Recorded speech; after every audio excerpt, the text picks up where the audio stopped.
Hey, Guy Fox here. Today we got Mutt Men episode 127. I'm joined, as always, by the Texas boy. How are you, good sir? I'm doing as well as one could possibly be doing in this certain time. Yeah. So, our podcast will be focused around the shooting Sunday in Jacksonville. Then we'll try and do a little bit of the normal content near the end with what Texas thinks are card odd differences and the leak legends that have come out from the Mutt League Twitter account. But basically, everybody listening to this knows by now there was a mass shooting event Sunday in Jacksonville where two competitive players were murdered, and the Madden community's kind of been reeling about it. Spot Me and True Boy have both fallen.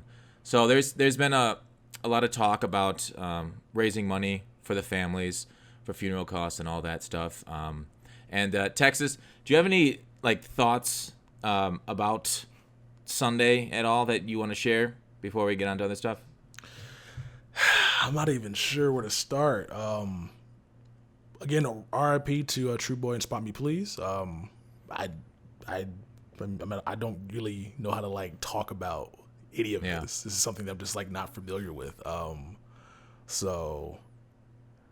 It's I never would have imagined happening in the Madden community, right? You hear about this you just all the never time. experience you hear about people shooting places up mostly, but you just never assume that it's going to be at a place where something brings somebody so much joy. So this is a shitty situation. That's all I pretty much can put into words at this moment. Yeah, definitely. It's really hard to talk about.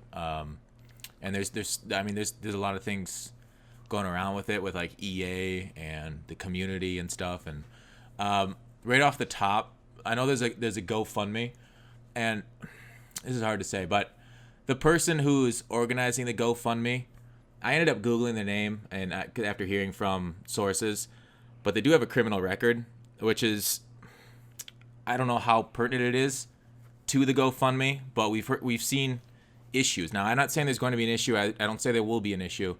But it's just something to know before you donate. And I don't know if there's anywhere else to donate though, Tex. Other than so I know a lot of people are doing T-shirts. Then portion of the money from the T-shirts will go towards the family. And so, but I think everything's gonna funnel back into the GoFundMe. So outside of donating directly to the family itself, I think that the GoFundMe is probably the only option that's available right now. Yeah, it's tough because I want people to be smart with their money, and it's such a good cause that I doubt there's going to be any issue with it, but it has to be said, basically, because in a normal circumstance with a job and coming from the financial sector, if somebody has a criminal record, they're not eligible to work with money. So, it's tough to be the one to bring it to light, and I'll probably get some hate for it, but I don't know any other alternatives right now. So maybe wait, see if something else pops up for the family directly. But that's kind of where the GoFundMe's at. So it's tough. That's why I'm not going to link it in the description of the video. I haven't tweeted it out. Yeah, it just kind of sucks. But that it does. Yeah. There's a lot of shitty things going on lately. Another negative. I guess we'll just start off the top with the things that have gone wrong. What did you think about the community's reaction to YouTubers putting up videos about the shooting, and why was it, do you think, an issue for so many people about Mike Mack putting up a YouTube video so soon after the shooting? Well, for me personally, I think it was a huge issue just because we didn't know any of the information. We just knew that it was a shooting there, and we didn't know who had been affected by it. We didn't know anything besides the video that gave us audio about stuff, but we couldn't actually see anything. So putting up a video before a lot of the news got to it, before a lot of the actual evidence started to stack up, then it just didn't make much sense at the time. So I didn't get to watch the video because I tried to click on it, but Mike had removed it before. So a video could have been done in good and well intentions, but it just seemed a little bit too quick to put it up, being that we didn't know anything besides the shooting had just occurred. Yeah, it's. I mean, I compare it, and I don't I know Mike says it's wrong, and Mike will disagree with me this statement too. I didn't have an issue with Mike putting it up because it's news. He had it demonetized. He said I didn't see the video, and I just heard people blaming it on him or telling him that he's trying to profit off other people's misery, which is terrible. But I saw it as a Madden news channel putting up news that was breaking, and people were tweeting about it and putting out news that way. And the thing is, people aren't on every single social media, so some people get their news through YouTube, and so everybody had to get the news about the Manning shooting through like CNN, who was continually replaying that John horrific McCain video. Yeah, Oh, okay. And John McCain is okay. I got you. Sorry. Yeah, they were playing that video over and over. And so somebody like with close ties to the Madden community, if they're putting up news video, even though we didn't know a lot who had got shot, what happened, like CNN focused on the shooter so much, but I feel like Mike would have focused on the victims more. I'm just kind of guessing, or Madden YouTubers would have focused on like the people in the community, treated it with more respect because we know them. But I don't know. I can see both sides of the argument, but I personally didn't have an issue with a YouTuber, a news YouTuber putting up a news video on Madden, even though it happened to our community. I got you. So I don't mind if it was a news YouTuber. Mike's more of an entertainer. And so I understand that like he wanted to go ahead and like provide updates on stuff. But at the time he put this video, nobody knew who was affected. Nobody knew who was shot. People were still leaving the building and being escorted out. Like nobody knew what had occurred besides just the gunfire. So it was just a little bit too quick. And if he wanted to like provide updates, I'm not saying what I did was better, but I just put up on Twitter or on YouTube like, yo, after everything was done, not just this is what ended up happening at this event. So prayers to the guys that were affected, in like a community post. Yeah. So I see what you're saying. Yeah, so just there's other ways you can do it besides the video. And I understand the video is probably because Mike has his platform. We all have our platform. We all can do what we want on our platform. But at the time, like just timing, like if we would have waited a day, I think it would have been a little bit different than doing it before all the information was available and we found out who exactly was affected by this shooting. Yeah. Yeah, I mean, the thing is like every other news station had stuff up. I get your point about entertaining Madden YouTuber as a news YouTuber, like SGO, they're news, so it makes sense that they'd put something out about news. Or there are other YouTubers. I'm not going to name who the news YouTubers are versus the entertaining ones, but it seems strange because like everybody got that news, end up getting it from like CNN, the mainstream media, instead of from Madden YouTubers. But so it's tough. I don't think Mike putting up that video is as bad as some of the other things I saw about like accusing the wrong shooter. I decided to change subjects, but I'm done with the Mike subject. So like I saw like some of the worst things that happened in the community. Obviously, the shooting is by far in a way the worst. But when we start a witch hunt because there's nothing else. There's no like news like you talked about. It was so unknown. Like we need to wait for the police. Nobody wants to wait. People want things to happen. But we can't make them happen ourselves from behind our keyboards. We can't be looking at Twitter accounts by the way somebody's saying, I'm not going to mention any names in this about who accused and who got accused. But it's unfortunate like that somebody, just because somebody says they're going to kill somebody in a video game, it doesn't mean they're going to kill them in real life. Like you can't accuse somebody based off tweets that they went and shot people. Like that's completely inappropriate. And the people who did that, you know who you are. We cannot start witch hunts. That is not never do that again. Like I people that go off these assumptions, people that take like things out of context, like here's the evidence, this guy did it. No, that's not not your job. Two, that's not even evidence. I mean, that's just that like it's coincidental. Okay, so don't do that. Like the Twitter account got deleted. That guy's life, like people's lives have been ruined. Remember the Boston bombing stuff where like Redditors were all about, okay, this guy looks suspicious and he's got a backpack. It was this guy.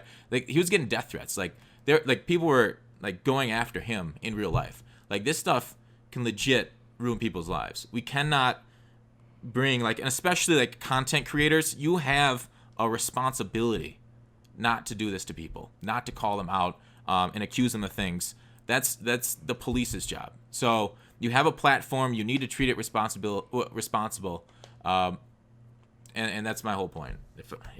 Texas, any thoughts on that? Yeah. Definitely agree with that because like it happened with the Dallas massacre too, where those cops ended up being shot. They just randomly found a guy with a gun on his back in a state where you could open carry and assumed it was him.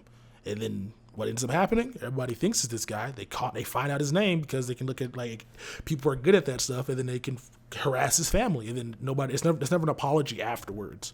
And that guy's life is pretty much going downhill since a lot of people thought he did something he actually didn't do. Yeah, because then Go ahead. No, because his name will be then like in search results forever. Yeah, his name would be as a suspect in something that he wasn't a suspect in, just because he looked like he may have done something. Yeah, he was an internet suspect. Yeah, it's silly. Being the first to like break news, I get why it's like people love doing it. They love looking through burner accounts trying to figure out who's what and what's going on. But sometimes it's just best to sit back and not say anything and just wait until all the facts come out. Like there's no point in participating in fake news, because if you end up saying, I know Keemstar was one of the ones that ended up tweeting out that it was D Jones as the guy that may have did this, and I'm like, you can't do that. Like, you don't know, you can't do that. And so it's just really wait, that's it's ridiculous. And so I know he wasn't the only one. A lot of people were doing that based off of a tweet. For those that don't know what we're talking about, D Jones tweeted out something that was on the context he's ready to kill somebody, but it was in the context of playing video games because he's about to go play his tournament game. And so, and they assumed that he was going to, that meant he literally kill people. Yeah, literally kill people, which is like, why would I know, it's just ridiculous that tweet ended up putting him in that suspect limelight. And just like, that's not what was supposed to happen, but okay. And so, you can't ruin people's lives like that just based off of something that is a coincidence. So I felt bad because his Twitter got deleted and stuff. And I don't even know if that was him or if that was Twitter that got rid of his Twitter. Yeah, if he's reported enough. I don't know if I saw the same tweet from Keemstar you did. I thought I saw one from Keemstar that said this might not be the guy. I don't know which one you're talking about. But you're right. Like, a lot of the people that I did actually say, you can't just like delete tweets and people are gonna like forget that you did this, and so it's like, I understand you want to bury your mistake, but you really should apologize if he ever comes back. Like, DM, say you're sorry, but it's not going to happen. People are just like, oh, okay, no, I didn't. People are just going to say, oh, anybody could have made that mistake. It was innocent. No, it's not an innocent mistake. You can't do that. And I hope nothing like this ever happens again. So we're not put in this situation again as a community or as anything. Mm-hmm. But I guess it's a learning point right there. So it's not to do that. All right. Do you think EA is going to... It's okay. So the content was delayed 2 days. We're recording this Tuesday night. You guys will probably hear this Thursday, as is tradition. Maybe I can get it up Wednesday because it's, important. But do you think... I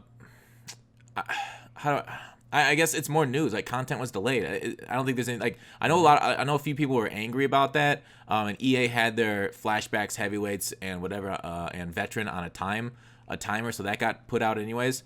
But like, one of the most disappointing things I saw was how angry people were at content being delayed 2 days too. Like, so just more kind of like crap in the bucket that I've seen. Any reaction yourself to content being delayed 2 days? I mean, it's appropriate. At this point, it's just all about, especially a lot of the guys that were at EA probably know these competitors. It's probably just like, it's a grieving process, like trying to like give people time to take some time off, hang out with their family, because like this whole thing is kind of like a lesson in life. Just live your life to the fullest, because you never know when it's gonna be over. And so like, just give people at the office like a couple time to go like hang out with their kids, like play catch, take their wife out, just like enjoy the familial element of stuff. And so I don't mind the content got delayed if it allowed people at EA to go live a life just for a couple of days, just so they can kind of not forget, but just to kind of grieve, essentially grieve, and then spend time with their loved ones. Yeah. And so I get you. The important things. Yeah, I'm completely cool with that, because like, it's at the end of the day, it's a video game. So like, I understand that a lot of us are addicted to this, but hopefully you guys for these past couple of days have did something, not just like got the game and just went and hung out with your dad, went and hung out with your mom, sister, just because you never know. Like, nobody knew that this was going to happen on Sunday. Like, everybody thought we're just going to be playing video games, having fun, qualifying, and then next thing you know, two people have died. Yeah, and a lot of people I agree. Other people got injured. Like, one of like O'Leary might not be able to play video games ever again. You got Drini, who got his thumb shot.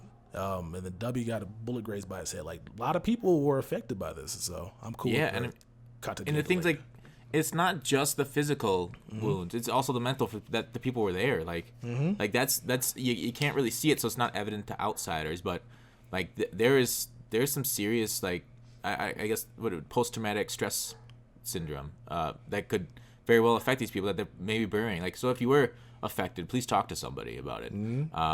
If this is an issue for you, like don't be afraid. There's no stigma around that.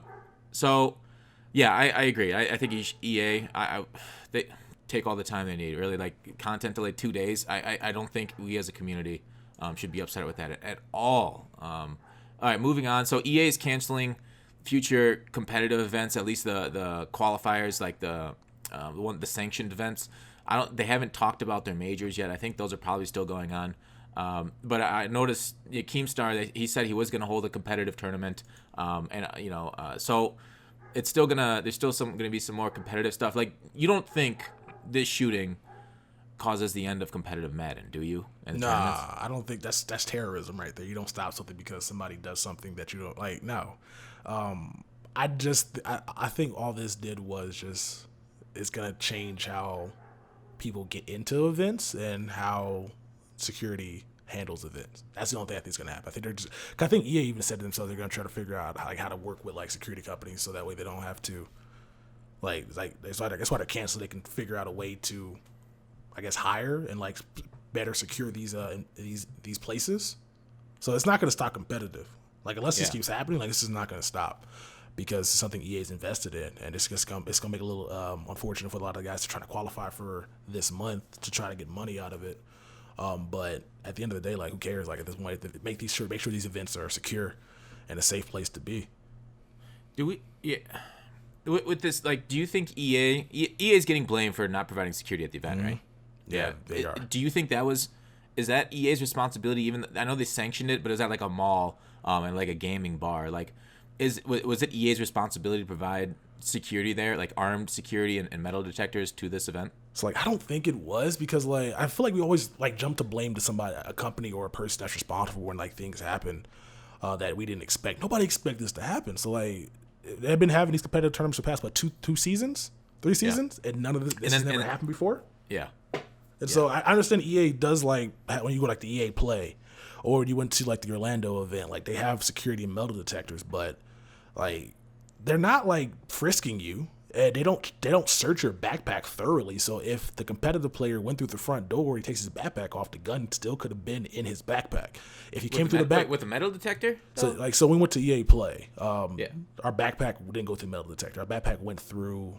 They went around it because they searched it, but they didn't really search it. They just open pockets, look inside, see what's in there. Oh, well, that's a search. But it wasn't actually a search. You know what I'm saying? Like, it's a camera in there. Like, it wasn't like an actual like I'm gonna take everything out. I'm gonna make sure there's nothing in here. Put everything back. It was like faux security essentially. And now maybe it would have like if that had that at this event, maybe it would have deterred him from bringing that in, or maybe like the competitive players went in through the back instead of the front, so they wouldn't have went through the middle detectors. Like it just because it was a public event, wasn't it? So a lot of people in the public could have watched. It was like a bar or something. Yeah, so like it just. Like, I understand they're going to blame EA because they're the easiest to blame right now for this tragedy that just happened, but, like, I don't think that you should blame a company that's been doing this for the past 3 seasons. Nothing bad has happened until recently.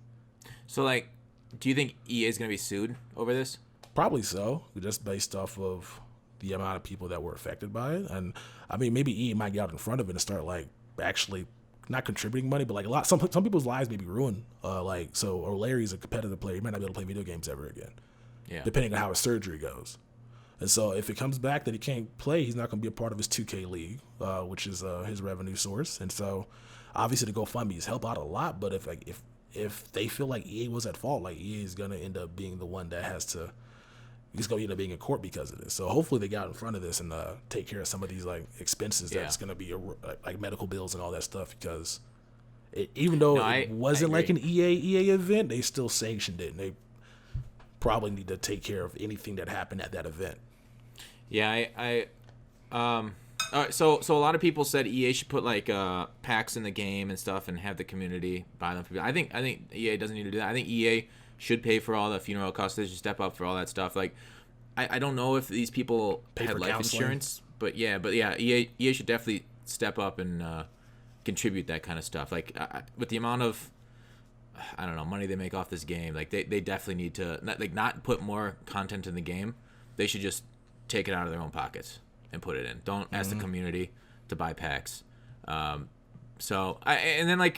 then further on with the security thing, like you mentioned this before the podcast, wanted to talk about it. Like I think it's very important to talk about this guy's mental issues. Like he had been committed twice, like to institutions, and like, do you think EA is gonna have protocol about who competes for them in the future? Like, are they gonna change anything? Are they gonna make sure these people don't have a criminal history? Like, are they gonna not allow like the NFL will kick people out for having like criminal records, right? Yeah. And they'll suspend them. Like, is EA now gonna say you can't compete for us if you have some sort of trouble with the law in your past? My guess is yes, because these guys are basically playing for representing clubs, so representing the NFL. So doing a background check is the simplest thing you can do to figure out if this guy is somebody you want to be able to like promote and represent you. So I think background checks are going to come a lot more in the future, based off of the events that transpired. Because again, you're representing a brand, and so if you have been, the cops are being called on you a bunch of times, or you've been put into a mental institute. And like, I don't think people with criminal background, depending on like how obvious, how extreme it is, are going to be able to compete in the future. Which is, I guess, it's good if you're going to be cleaning up the sport, so that people who have like criminal, pasts.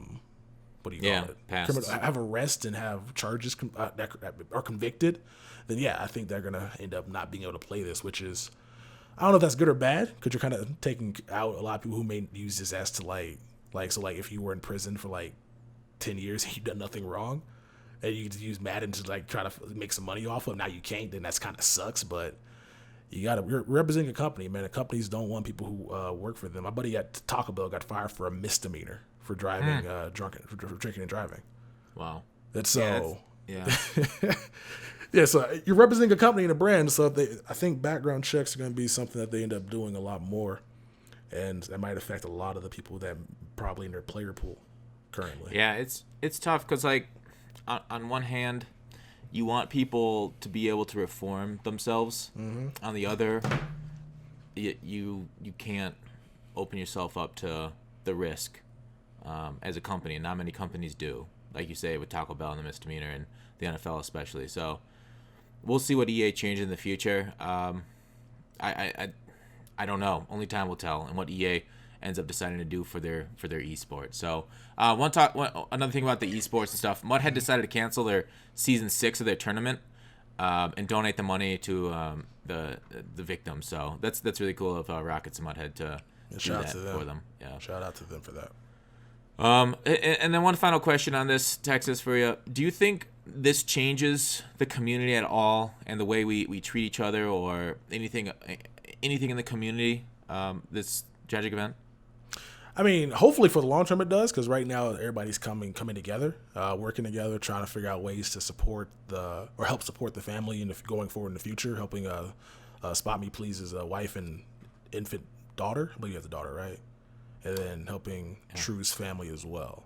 And so it's helping a lot of people, like, trying to bridge the gap. I know a lot of people who have like beef in the past are kind of squashing it now, just trying to like just get on the same page and work on for the greater good. So hopefully this change that's going on right now ends up sticking, because it seems like if it doesn't, it's just all for nothing. Like, 2 people died over basically nothing if nothing good comes out of this in the community, and we all continue to be toxic towards one another, still beefing and fighting and bickering over what amounts to pretty much something that's insignificant.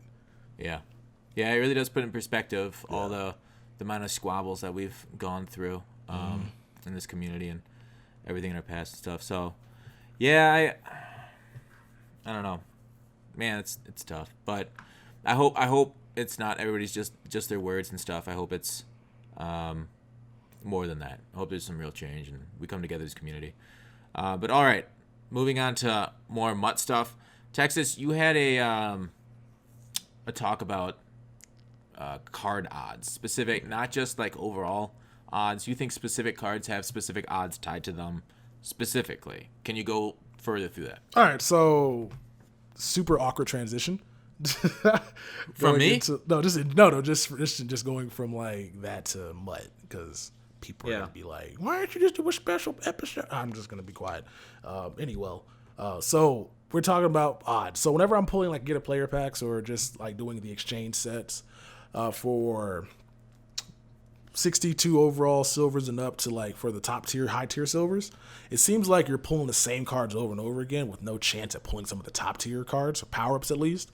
And so when I'm doing a bunch of power ups, a bunch of silver upgrades, I'm getting a bunch of the same power up. Same thing can be said about like the pulling of packs. Tyreek Hill is an 83 overall, but I don't think I've seen anybody pull a Tyreek Hill off a pack.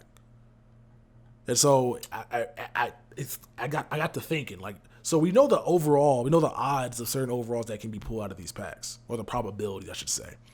But I still do believe that there are certain items that have a certain pull rate. So an 83 overall, such as, what's that boy's name? Is Terrell Suggs 83 or 82? Let me look him up quick.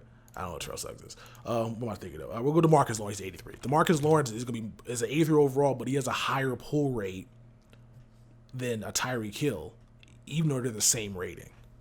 At least that's in my opinion, just based off the prices. Well, I know Tyreek Hill's going for a lot because he's the best receiver in the game, and he could be being pulled at the same rate as DeMarcus Lawrence. It just doesn't reflect in the packs that I've seen. And I watched a bunch of guys pull packs. I see what you're saying. It's easy to say that. It's just I feel like, all right, two things here. One, you could be right. I guess three things.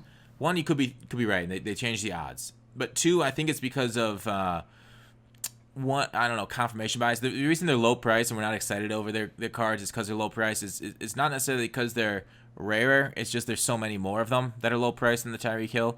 And then like three, there are certain seeds that EA uses for their random number generators to give you your pack odds, right? That's why it feels like some people can pull like really crazy good cards because I don't know how EA seeds them, whether it's like server time or ticks or heat, that the temperature of the chip is. It could be a lot of things they use in their seed, but like so maybe the seed is specific to your account. Like in MLB The Show this year, for example, whenever I was getting like random diamond packs from like rewards, I think I pulled Lindor 4 times on my account, which is an insanely like rare pull or rare amount. But I pulled him 4 times. I don't know if it's because the seed on my MLB The Show account said, all right, you'll more than likely pull this card than any other like diamond card. So, and then so the same thing with Hill. Like maybe the people that you watch, their random number seed is somehow stuck in some or some weird slot where you don't see many Tyreek Hills being pulled, but other people have the Tyreek Hill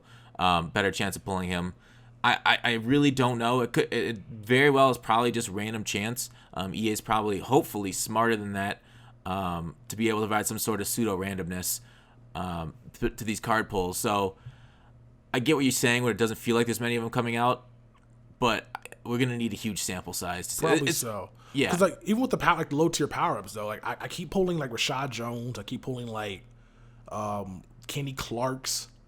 There's a bunch of like the ones that nobody really wants, and then occasionally you'll pull like a Landon Collins or an Antonio Brown, but like it just Tyreek Hill's not coming out of these packs. I pulled a bunch, and so obviously I mean there's legit size. Like over 200 power ups in this game. There are, but I'm pulling the same ones though. I'm pulling like 2 Rashad Joneses. I'm pulling like 2 Kenny Clarks. I'm pulling 2 Julian Edelman. I'm pulling like Desmond Trufant's. Like you're gonna have to convince me with more than just the number 2. No, I'll just say I'm pulling. You pull 100K worth of those packs and you do the upgrade sets. Like you rarely see good ones. You see a lot of the bad ones. So I'm like, why are the bad? If they have the same chance of being pulled, why am I pulling 2 or 3 or 4 Trufants over pulling 1 Tyreek? All right, so I would say there are 6 good pulls out of power ups. Maybe we'll say 6. Everything over 9K. Carson Wentz, Amos, Antonio Brown, Landon Collins, Deion Jones, Tyreek Hill. Yeah. So 6 good over 9,000, and then there are about 200 others that are not good. So your chances are 3 out of 100, 3% that you're gonna pull a good card out of those power ups. See, I get you that they're good cards. So I'm saying, because those are good cards, are they odds on those different than the other ones? It's if it's 3% at getting a good card, I don't think you're gonna have to pull 100 packs, and even then you might not even get one. Like, I know you're not guaranteed one. It just seems like it was a weird thing that keep pulling the same power ups, the same 7 or 8 or 9 power ups, and I can't. It just seems kind of weird that their system it's a random power up, but if you pull a power up, you can pretty much call who it's gonna be, just based like, oh, random power, Ryan Kerrigan. Oh, it's Kerrigan. Like, if you can call it, it's kind of getting degenerative that we know that we're not going to be getting anybody good. I see what you're saying. And here's the thing. Like, shouting back to the MLB The Show community, everybody always thinks, like, their worst starter or some of their worst starters always gets picked more than their, like, best player. Somebody, what was like 500 or 1,000 games they played, and they marked down every time, whatever starter they pulled. And they're like, wow, it was actually strangely, like, 1 out of 5 for each starter. And the odds ended up being like 19 to 21% for each one of the guys pulled. So sometimes you'll get some runs of bad luck, but I can't see EA being that incompetent that their card. Well, what I talk about? They've messed that up constantly. Yeah, I think there's different pull rates for different cards. Maybe once the market sets and they tweak it.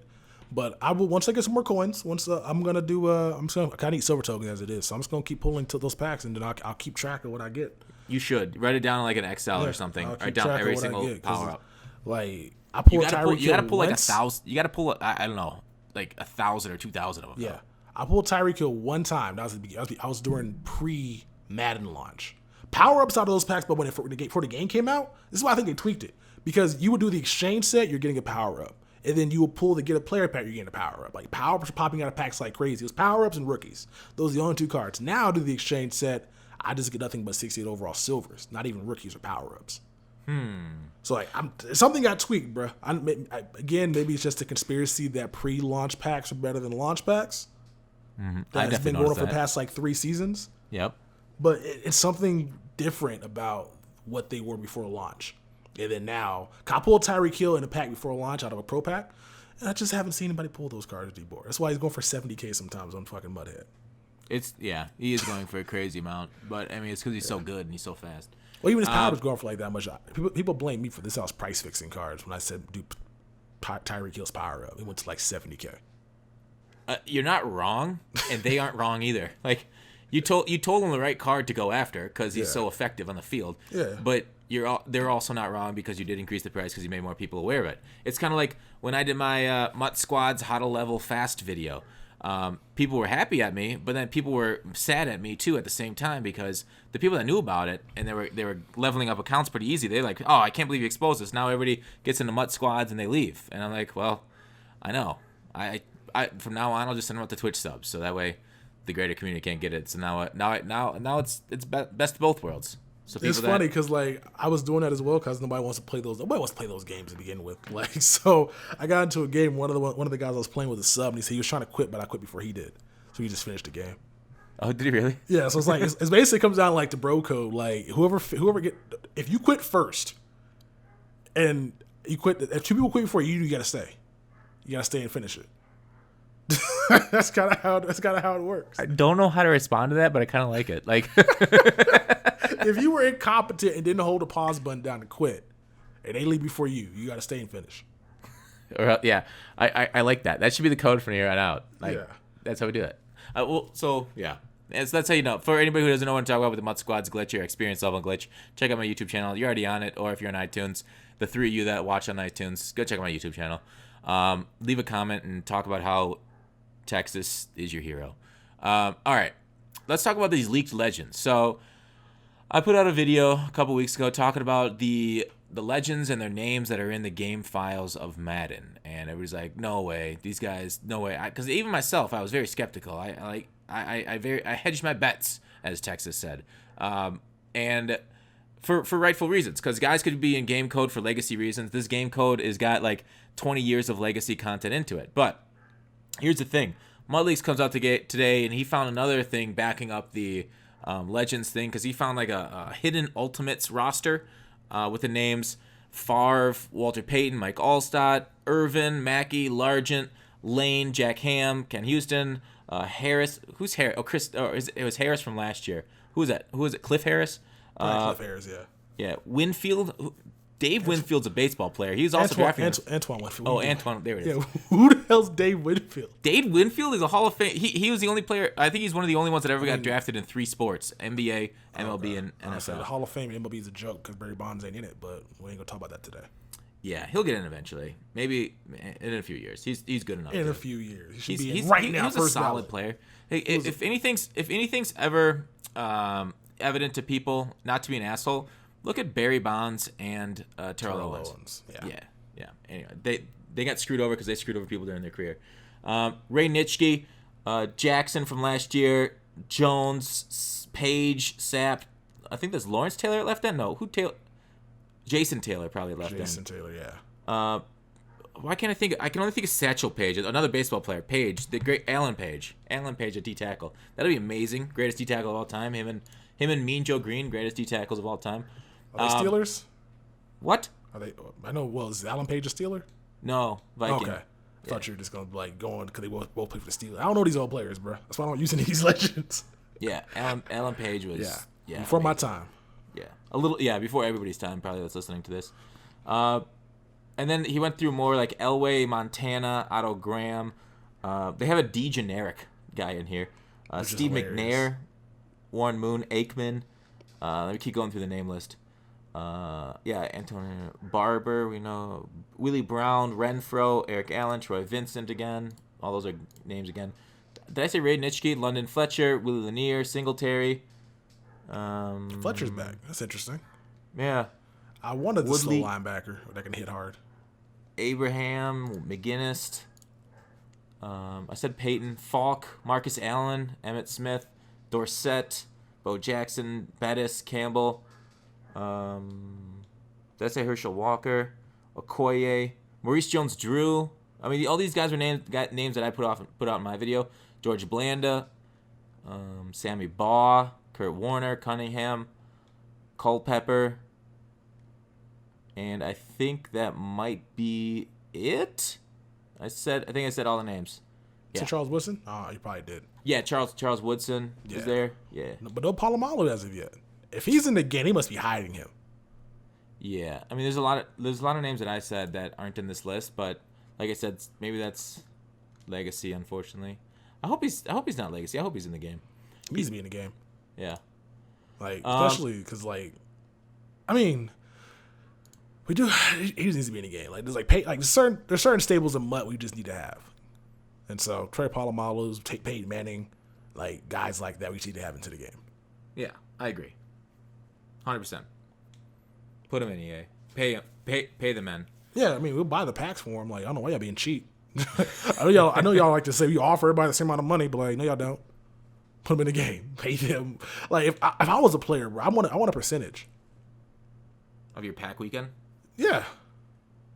I'm not going to get a set amount. Well, the thing is, like, all these players probably don't know how big it is. Like, right? Isn't EA that's their agent's job to know. Bargaining from a powerful position because they know how much money they'll bring in from these things, but the players don't. So the players are like, we'll be like, all right, we'll give you $50,000 to use your rights this year, and you're like, oh damn, all right, I'll take $50,000. See, I do nothing. That's their agent's job to be like, oh, this game makes a lot of money, and so then you could just generate interest. How much would you guys want us to be back in Madden, and then use that as your fucking leverage? And that's why Lamar Jackson, you don't use your mother as your agent.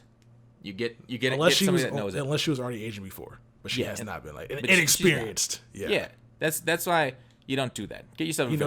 She is the greatest person of all time because she does not want her son doing something that he shouldn't be doing. Do not catch passes for the Browns. Do not be out here catching passes for any team. You're a quarterback. Well, but you could tell that to them without being the agent, right? That's agents kind of like don't have your best interest at heart sometimes because a lot of the agents are kind of scumbags. Agents are supposed to be legally like you're right. They're supposed to be your advocate. But. They're supposed to be, but like what's the one at Drew Rosenhaus? They said when nuclear apocalypse happens, there's gonna be 3 things alive, like cockroaches, Twinkies, and Drew Rosenhaus. That's the saying. So like there's certain agents that are just sleazy and will do nothing in your best interest if you're not generating them any money. No, Drew Rosenhaus has always acted in his agent's in the client's best interest. I think he's sleazy to teams. The right? last thing he did that I know about was like he told he told Jose Fernandez not to sign that contract, and then he ended up dying. No way are those two events related. But no, it's just like he told him not to sign a contract, and the contract was actually not a bad one, and then ended up like getting into the accident. Now his family's kind of not screwed, but his family doesn't have that money to fall back on. Well, that's just life insurance. I know it right? just comes down to they wouldn't have kept paying that contract after you're deceased. Well, baseball contracts are all guaranteed once they signed. Yeah, but you have to actually play. Like if you retire, you no longer get your money. Well, if you retire, a little different story. Dying, I think that money's all guaranteed. Baseball Contracts are weird. Cause I feel like the only way not to get that money is to be suspended or to be. You have to legitimately play the season though. A lot of people don't. I feel like you can just like say you're injured. I don't know how this works. Yeah, you can say you're injured. True. Yeah. I think all the money is guaranteed no matter what. Because even Chris Bosh got it. Not if you don't play. Well, maybe insurance. Because I know when Chris Bosh got it. That's what the insurance covers. Yeah, because remember when Chris Bosh got injured with his blood clots? Like he was owed a bunch of money from Miami Heat. I don't know if he got a lot of it, but I think the insurance covered all of it. Maybe. Yeah, because so maybe the insurance would cover all the money for the Jose Fernandez thing, which would have been like a crazy contract. Either way, Drew Rosenhaus is a terrible sleazebag of an agent. So that's a hot take. That's a hot take. I'll just say that. All right, Tex, is there anything else you want to talk about before we wrap it up? That'll be all. I guess we'll do. Hopefully, get back to our show next week. Yeah, we'll obviously we'll be back next week. But yeah, everybody. So rest in peace, Spot Me, True Boy. Unfortunate events happened, and very sad. So like I said during the podcast, please talk to anybody if you need it, if you're experiencing anything. But take care, guys. Take care, Texas. I'll see you next week. Yes, sir. Y'all take it easy.